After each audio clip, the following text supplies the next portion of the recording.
Allô tout le monde, c'est Marie-Hélène, j'espère que ça va bien. Écoutez, il fait tellement beau, je voulais prendre quelques minutes pour venir vous parler du cours en miracle et en fait de vous parler d'un passage qui m'avait flabbergasté. Alors, vous savez, j'aime ça vous partager ça, c'est pas le premier que je viens vous partager et là, je suis enrhumée, fait que je vais essayer de ne pas vous tousser ça dans le visage.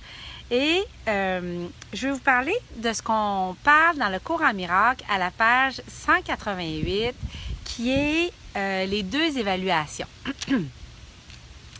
Alors, donc, je vais vous lire des extraits, puis je vais vous expliquer certains bouts. On en a pour quelques minutes, là, mais je pense que c'est trop extraordinaire pour que je vous en parle pas.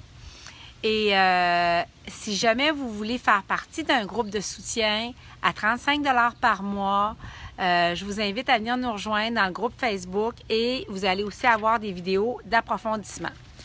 Mais le but de mon en direct aujourd'hui, c'était pas de venir vendre, c'était de venir vous partager quelque chose que j'ai trouvé hallucinant. Alors, je vous en parle.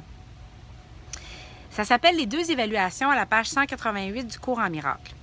La volonté de Dieu est ton salut. Se pourrait-il qu'il ne t'ait pas donné les moyens de le trouver? Alors, juste là, on s'habitue, n'est-ce pas, à le franc-parler direct du cours en miracle, qui a le don de nous poser des questions, bang! Tu sais, la volonté de Dieu, c'est ton salut. Est-ce que ça se peut qu'il ne t'ait pas donné les moyens de le vivre? Tu sais, juste là, c'est... Ouch! Donc, alors, s'il veut que tu l'aies, il doit l'avoir rendu possible et facile à obtenir. Tes frères sont partout, tu n'as pas à chercher loin pour le salut. Parce que notamment dans le cours en miracle, ce qu'on dit, c'est que tu as toujours une occasion de sauver tes frères. Évidemment, sauver, c'est pas se jeter à l'eau, puis c'est pas faire un acte héroïque à chaque seconde. Mais c'est d'envoyer de l'amour, de la lumière, c'est de se taire dans une situation où on voudrait répliquer quelque chose de pas gentil, c'est de le regarder à travers les yeux d'un ange puis les yeux du Christ, donc tel que vous le concevez vous. Hein? Alors si vous êtes pour vous évanouir, là, Pierre Saint-Georges qui mentionne que Dieu n'existe pas, c'est correct. Pierre, dans le cours en miracle, on dit que tous les gens qui sont intéressés par ce cours-là viennent de toutes les religions et d'aucune religion, Pierre. Donc, vous prenez ce qui vous convient dans les propos. Puis si, vous ne trouvez rien d'intéressant dans les propos, il y a beaucoup d'autres pages sur Facebook, soit dit avec amour. Mais j'espère que vous trouverez des choses intéressantes dans mes propos. Alors... Puis en passant, puis la remarque de Pierre est super intéressante parce que pour ceux qui ne connaissent pas le cours en miracle, on parle de Dieu tel que vous le concevez, vous. C'est pas un dogme ou une religion. Le Dieu, ça peut être votre moi, votre soi, votre être intérieur, bref, tel que vous le concevez, vous. Et donc, on enchaîne en disant que chaque minute et chaque seconde te donne une chance de te sauver toi-même. Ne perds pas ces chances, non pas parce qu'elles ne reviendront plus, mais parce qu'il n'est pas besoin de retarder la joie. Dieu veut pour toi le bonheur parfait maintenant. Considère donc qu'en cette volonté conjointe et en elle seule, vous êtes tous unis. Il peut y avoir des accords sur tout le reste, mais pas là-dessus. Et donc, tu peux être en désaccord sur plein de choses avec Dieu, mais pas là-dessus. Dieu veut ta joie et ton salut, et tu veux ta joie et ton salut. Donc, c'est là que la paix demeure, et tu demeures dans la paix quand tu le décides. Donc, déjà là, on est en train de dire que à chaque seconde de chaque jour, tu as une occasion pour toi d'amener la lumière du monde, puis tu as une occasion pour toi de sauver ton frère en le regardant à travers les yeux de Dieu, en le regardant à travers les yeux de la compassion, les yeux d'un ange, les yeux de l'amour. Et là, on va rentrer dans le sujet des deux évaluations. Or, tu ne peux pas passer par-dessus à moins de ne pas regarder. OK? Alors, restez avec moi. Il est parfaitement évident que si le Saint-Esprit regarde avec amour... OK, parce que dans le cours en miracle, je veux juste apporter une nuance. On fait appel à certains termes chrétiens, mais le cours en miracle est très bouddhiste dans le feel. Mais le Saint-Esprit, c'est le pur esprit de Dieu qui est aussi en nous. Parce qu'on est dans l'esprit de Dieu et Dieu est dans notre esprit. Hein? On n'est pas séparés de Dieu. D'ailleurs, notre plus grand problème, c'est se croire séparé de Dieu. C'est ce qui entraîne un paquet de trucs, puis notre état permanent de peur, d'anxiété, puis de manque. Mais, donc, on comprend que il est parfaitement évident que si le Saint-Esprit regarde avec amour tout ce qu'il perçoit, il te regarde toi avec amour. Son évaluation de toi est basée sur sa connaissance de ce que tu es. Il t'évalue véritablement et cette évaluation doit être dans ton esprit puisqu'il y est. Et là, on parle de la deuxième évaluation qui est celle de l'ego, qui est fort différente. Puis pourquoi je me tenais tellement à cœur de vous partager ça aujourd'hui, c'est que je veux que vous appreniez à voir ces deux évaluations-là dans votre esprit. L'ego est aussi dans ton esprit parce que tu l'y as accepté.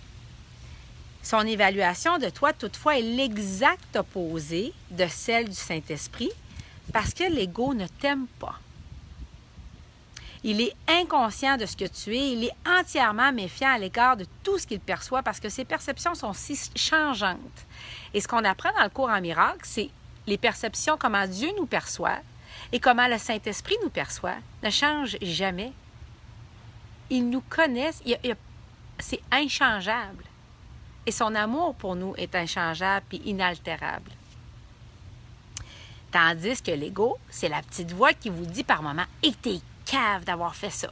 Et que t'es une pourrie. À quoi t'as pensé? Tu l'auras jamais. Tu réussiras jamais. T'es pas assez bonne. T'es pas assez si. » Ça, c'est la voix de l'ego. Elle est changeante. Puis d'autres fois, l'ego va t'amener dans de la grandiosité. Ah, tu vas changer l'univers. Puis tu vas être la reine de...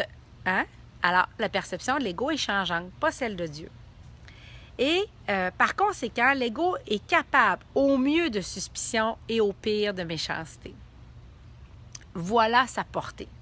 Donc, il est suspicieux au mieux, puis il est vicieux au pire.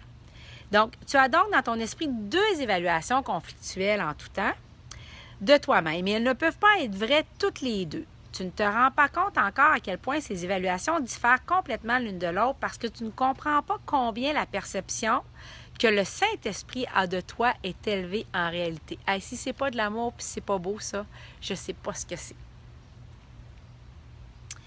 Rien de ce que tu fais ne peut le tromper parce qu'il n'oublie jamais ce que tu es. Alors, tu ne peux pas changer ça. Il a la connaissance de toi et sa connaissance de toi est inchangeable. Tout ce que tu fais trompe l'ego. Alors, du côté de l'ego, tout ce que tu fais trompe l'ego, surtout quand tu réponds au Saint-Esprit parce qu'alors sa confusion augmente. Par conséquent, l'ego est particulièrement susceptible de t'attaquer lorsque tu réagis avec amour parce qu'il t'a évalué comme non aimant et là, tu vas à l'encontre de son jugement. Qu'est-ce qu'on a dit qu'il faisait l'ego quand tu vas à l'encontre de la perception qu'il a de toi? Il devient méchant puis vicieux. Hein? Vous vous souvenez, on a parlé de ça? Je vais changer de main. J'ai plus de main. Alors, donc, l'ego s'attaquera à tes motifs dès qu'ils ne s'accorderont nettement plus avec la perception qu'il a de toi. Donc, il va vous dire... Hey, pourquoi tu fais ça? Puis, c'est quoi ton intention? Puis, tu devrais plus faire ça parce que tu es en train d'aller dans l'amour. Tu es en train de lui amener de la confusion, fait qu'il perd son pouvoir. Et donc, c'est alors qu'il passera brusquement de la suspicion à la méchanceté puisque son incertitude est augmentée. Or, il est sûrement inutile de contre-attaquer. Qu'est-ce que cela pourrait signifier? Sinon que tu es d'accord avec l'ego sur son évaluation de ce que tu es. Alors, quand vous ressentez ça, c'est pas d'attaquer l'ego.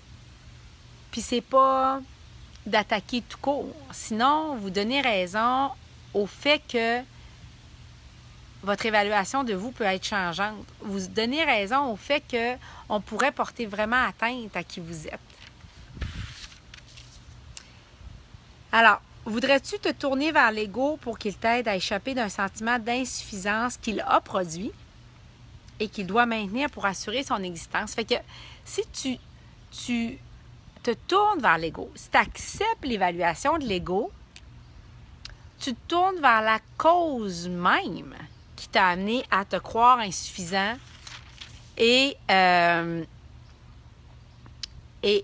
croire pas à la hauteur. Donc, la réponse n'est pas là. Alors, ce que le cours mentionne, tu ne peux pas évaluer un système de croyance insane de l'intérieur. Quand tu es dans l'ego, ça veut dire que quand tu achètes ce que l'ego dit, tu es dans la folie. Il n'y a rien qui peut être résolu à partir de l'intérieur. Tu peux seulement aller par-delà. Donc, c'est pour ça qu'on dit que c'est important une pratique spirituelle régulière. C'est important durant votre journée de faire des resets. Puis quand vous voyez, là, je m'en viens folle, là. Parce que moi, il y a des moments où je suis folle dans ma journée, là. Il y a des moments où j'achète les illusions qui sont autour de moi. Oups, je vais aller prendre un moment à me calmer. Et moi, je dis que je vais parler au Saint-Esprit à ce moment-là. Et le Saint-Esprit, dans le cours en miracle, qui est connu pour celui qui va ajuster les pensées. Donc, je vais aller dire au Saint-Esprit, ramène mes pensées comme Dieu voudrait que je les ai. Puis ajuste mes pensées que j'ai à propos de ça. Et notamment, dans le cours, il y a une leçon qui dit, il y a une autre façon de voir ce qui est en train de se passer. Alors, tu peux seulement aller par-delà et regarder à partir d'un endroit où la santé d'esprit existe et voir le contraste. Avec la grandeur de Dieu en toi, tu as choisi d'être petit et de te lamenter sur ta petitesse. Là, ta petitesse est un fait établi, puis tu ne te demandes pas qui l'a établi. On achète ce que l'ego a dit en ne disant pas qui parle à l'intérieur de moi. Et il faudrait prendre le réflexe de se dire, mais qui parle à l'intérieur de moi en ce moment? Qui dit ces choses méchantes-là ou ces choses fausses à propos de moi? Donc, par conséquent, ne pas remettre en question ta petitesse, c'est nier toute connaissance et garder intact tout le système de pensée de l'ego. Puis tu sais, les gens, des fois, ils me disent, ah, mais tu te prends pour une princesse ou t'es... Puis tous ceux qui ont suivi mes formations le savent, je nous appelle les princesses souvent parce que je dis, vous êtes les filles d'un roi. Vous êtes les filles de Dieu. Ça fait quoi, les filles de Dieu? C'est des princesses. Dans le plus beau sens du terme. Puis moi, je veux modéliser la grandeur. Pas la grandiosité, la grandeur des possibles, la grandeur de qui vous êtes. Donc, alors, c'est ça qu'on dit. De ne pas remettre en question ta petitesse. C'est nier toute connaissance, puis c'est garder intact le système de pensée de l'ego. Alors, le Saint-Esprit juge et rejette la réalité du système de pensée de l'ego simplement parce qu'il connaît que son fondement n'est pas vrai. Par conséquent, rien de ce qui en surgit ne signifie quoi que ce soit. Le Saint-Esprit juge toute croyance que tu as en fonction de son origine. Si elle vient de Dieu, il connaît qu'elle est vraie. S'il ne vient pas de lui, il connaît qu'elle signifie rien. Donc, pour le Saint-Esprit puis pour le cours en miracle, c'est soit qu'une connaissance vient de Dieu, et elle est la connaissance avec un grand C, c'est pour ça qu'il écrit avec un grand C majuscule, ou c'est ou c'est soit qu'elle vient d'ailleurs puis elle est insignifiante. C'est ce qu'on dit dans le cours en miracle, insignifiante. Donc, et j'arrive à la conclusion de la vidéo, la vérité à ton sujet est si élevée que rien d'indigne de Dieu n'est digne de toi. Est-ce que ce n'est pas des beaux mots à savourer aujourd'hui, ça? La vérité à ton sujet est si élevée que rien d'indigne de Dieu n'est digne de toi. Choisis donc ce que tu veux en ce sens et n'accepte rien de ce que tu n'offrirais pas à Dieu comme entièrement digne de lui. Tu ne veux rien d'autre. Et donc, le mantra, le mantra à répéter, c'est Dieu lui-même est incomplet sans moi. Alors, c'est ça que je voulais vous partager aujourd'hui pour que vous appreniez à reconnaître les deux évaluations conflictuelles que vous avez par moment en vous.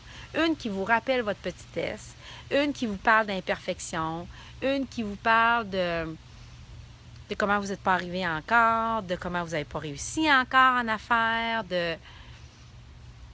et l'autre qui connaît que votre esprit et celui de Dieu ne font qu'un, que Dieu est en vous comme vous êtes dans Dieu, que vous êtes sainte, très sainte, que vous êtes les fils et les filles d'un roi, que rien ni personne dans votre passé, dans votre présent ou dans votre futur pourrait changer ça. Et donc, il y a 2 évaluations constamment par moment, pas constamment, mais par moment en vous. Souvenez-vous de choisir celle qui vous rappelle à votre grandeur, celle qui n'est pas changeante. Et quand il arrive des moments qui vous challengent, retournez vous rasseoir et vous souvenir que la connaissance, c'est savoir qui vous êtes et rien ne pourrait changer ça. Et de vous répéter que Dieu lui-même est incomplet sans vous. Dieu lui-même est incomplet sans vous. Alors voilà une petite méditation de la journée. Donnez-moi vos commentaires si vous aimez ça. Je vous en ferai d'autres sur mes propres réflexions puis mes propres avancées dans le cours. Puis si vous voulez approfondir encore plus, venez nous rejoindre pour 35 $ par mois si vous saviez les échanges magnifiques qu'on y fait. Bonne journée tout le monde. Bye!